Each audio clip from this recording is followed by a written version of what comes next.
大家最近行街，唔知有冇留意到，身邊好多睇慣睇熟嘅鋪頭，竟然一間接一間咁悄悄道埋閘，貼出告別通知。今日想同大家傾一個真係令好多香港人好震撼，甚至覺得有啲心寒嘅消息。就喺早排，美國好高調進軍香港，全盛時期大排長龍嘅漢堡包巨頭 Five Guys， 佢哋位於銅鑼灣核心地段，每個月要交成50萬港元租金嘅旗艦店，居然宣布正式結業。你可能會話，餐飲業開開落落好正常啫，高檔嘢，外國品牌頂唔順貴租啫。但如果我話埋俾你聽，連最基層、最貼地、被譽為窮人一物嘅平民兩餸飯連鎖店，居然都頂唔順，喺短時間之內連續關閉咗4間分店，你又會點諗？當象徵中產甚至高消費嘅名牌漢堡，同埋代表最底層抗通脹嘅兩餸飯，一齊走向結業潮嘅時候，背後反映出嘅已經唔單止係邊間鋪頭賺唔賺到錢嘅問題，而係一場席捲全港，將所有人拉落水嘅消費降級海嘯，正喺度用一個極其殘酷嘅方式，狠狠咁擊垮緊我哋由細食到大嘅老字號，同埋成個零售餐飲業。我哋先嚟睇下 Five Guys 呢單嘢。呢間來自美國嘅漢堡包店，幾年前啱啱登陸香港嘅時候，風頭一時無兩。當時大家寧願排隊排足1-2個鐘，都要買個成100蚊嘅漢堡包，同埋用花生油炸嘅薯條。今次結業嘅銅鑼灣分店，佔地面積好大，地理位置極之優越，每個月嘅租金高達50萬港元。喺以往香港消費市道暢旺嘅日子，50萬月租對於呢啲國際巨頭嚟講，只要人流夠，客單價高，絕對撐得起。但係去到呢1-2年，行過嗰度嘅朋友都會發現，以前排晒長龍嘅景象一去不復返，入面好多時都冷冷清清。每個月一開眼，未計人工、食材、水電，就已經要抬50萬出嚟俾包租公。當市民唔再願意花費過100蚊去食一餐快餐嘅時候，呢啲高昂嘅固定成本就變成咗一條催命符。最後，強如國際連鎖品牌，都只能夠選擇壯士斷臂，黯然退場。如果話 Five Guys 嘅結業係因為中產消費力萎縮，咁兩餸飯連鎖店都連關4店，就真係敲響咗全港市道嘅警鐘。大家試諗下，過去幾年香港經濟環境有波動嘅時候，咩行業最蓬勃？冇錯，就係兩餸飯。幾十蚊有餸有飯，大盒到滿一滿，直情係香港人嘅續命餐。照道理講，當大家想慳錢嘅時候，兩餸飯嘅生意應該逆市上升，越做越旺先啱㗎。但係而家連呢類主打極致性價比、平到冇得再平嘅平民飯堂，都居然要連關4店，呢個現象背後隱含嘅信息其實好恐怖。呢個代表住香港人嘅消費降級已經去到一個臨界點，大家唔單止係唔去消費高檔餐飲，甚至連留喺香港消費平價餐飲嘅意欲都大幅減少，或者係連出街食餐30幾40蚊兩餸飯嘅錢都要再諗過度過。點解會搞成咁？其實只要我哋睇返近年香港人嘅生活模式轉變，就會揾到答案。而家全香港最流行嘅週末活動係咩？唔係去尖沙咀行街，亦唔係去銅鑼灣睇戲，而係北上消費。每逢星期5、6日或者公眾假期，羅湖、落馬洲、深圳灣口岸全部都擠得水泄不通。幾十萬甚至上百萬港人好似潮水咁湧入深圳、廣州。那邊廂嘅大型商場開到滿一滿，香港人喺上面食酸菜魚、飲手打檸檬茶、行連鎖超市，玩得不亦樂乎。但係落返嚟香港，一到夜晚8、9點，好多商業區嘅條街已經靜到好似死城咁。當本港實體零售同餐飲最依賴嘅本地消費力，成個板塊咁向不移，香港本土嘅鋪頭又點可能頂得住？更何況，香港老字號同埋本地商戶面對緊嘅係一個完全唔對等嘅競爭。喺香港做生意，最大嘅兩座大山永遠都係高地租同埋高人工。即使近年租金有所回落，但對比內地，香港嘅鋪租依然係天文數字。就好似 Five Guys 嗰50萬月租，喺內地隨時可以租到一整棟商場嘅巨型旗艦店。再講人工，香港請個洗碗工或者初級侍應，月薪喐下都要17000、8甚至2萬港元，但係內地嘅人力成本可能只係幾千元人民幣。喺成本結構差天共地嘅情況下，內地餐飲可以做到服務極度殷勤，裝修極度奢華，份量極度大手筆，而價格只需要香港嘅1/3甚至1/4。面對咁樣嘅降維打擊，香港嘅老字號、中小企，就算將質素做到極致，喺價格同性價比上面，都根本毫無還手之力。呢種消費降級嘅惡性循環，正在慢慢吞噬緊香港多年嚟引以為傲嘅飲食文化同街坊情懷。好多開咗幾十年、經歷過無數風雨嘅老字號，無論係傳統茶餐廳、中式酒樓，定係街邊嘅雲吞麵檔，近期都紛紛傳出執業嘅消息。呢啲老字號通常傳承咗2、3代人，老闆同伙計做咗幾十年，甚至同區內嘅街坊建立咗深厚嘅感情。以前老字號靠住熟客支持，加上自由行嘅帶動，總算可以安穩度日。但而家老一輩嘅熟客年紀漸大，消費力減少，新一代嘅後生仔女放假一係就留喺屋企叫外賣，一係就一班人過關揾食。當本地客源流失，而專程落嚟香港旅遊嘅內地遊客，佢哋嘅旅遊模式亦都發生咗根本性嘅轉變。以前嘅遊客係買、食，專去高檔餐廳或者名牌店海淘，而家嘅遊客追求嘅係深度遊、特種兵式旅遊，行下麥當勞道，影下快閃相，去下長洲，手上拎住支樽裝水，對傳統高消費餐飲嘅貢獻微乎其微。喺咁樣嘅內憂外患夾擊之下，好多老字號嘅老闆都表示，而家嘅情況甚至比當年沙士或者疫情期間更加難捱。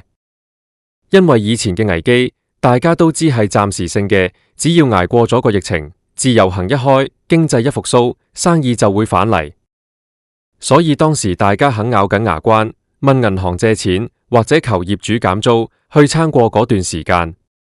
但係今次嘅消費降級同模式轉變，係結構性嘅，係不可逆轉嘅。大家突然發現，客人口味變咗，消費習慣變咗，成個市場嘅玩法已經徹底唔同晒。當睇唔到前景，望唔到曙光嘅時候，好多做咗幾十年嘅老字號老闆，唯有帶住滿腹無奈同遺憾，選擇光榮結業，將間鋪交返俾業主，免得將自己一生人儲落嘅姑婆本都蝕埋入去。當老字號一間間倒下，平民兩餸飯又頂唔順，而高檔外資品牌又撤離嘅時候，香港嘅街道開始出現一個好奇特，亦好令人唏噓嘅景象。好多以前一鋪難求嘅黃金地段，而家掛滿咗巨鋪招租、短租特賣嘅橫額，取而代之嘅係一啲賣散貨、賣平價手機配件或者係夾公仔機嘅短期租約鋪頭。呢啲鋪頭雖然可以暫時填補空缺，等條街望落去無咁冷清，但對於提升成個社區嘅經濟活力同埋消費檔次根本毫無幫助。更重要嘅係，當我哋行街嘅時候，發現周圍都係千篇一律嘅平價連鎖店或者夾公仔鋪，以前嗰種充滿本土特色、百花齊放、充滿人情味嘅香港街頭風景，正在慢慢消失。面對呢場建基於宏觀經濟轉變嘅消費降級海嘯，究竟香港嘅餐飲零售業仲有冇出路？有人話，香港要重塑自己嘅競爭力，就一定要轉型，不能再單靠以前嗰套高消費、高回報嘅模式。但係要轉型談何容易？要同內地拼性價比，香港在先天成本上已經輸咗90%。如果要拼特色、拼質素，喺現時人才流失、人手短缺嘅情況下，好多鋪頭連維持基本嘅服務質素都顯得捉襟見肘。好多時我哋行入一間茶餐廳，見到得1、2個老伙計踢晒腳咁做嘢，脾氣自然唔好，客人食得唔舒服，下次自然唔想再光顧。呢個又係另一個難以打破嘅惡性循環。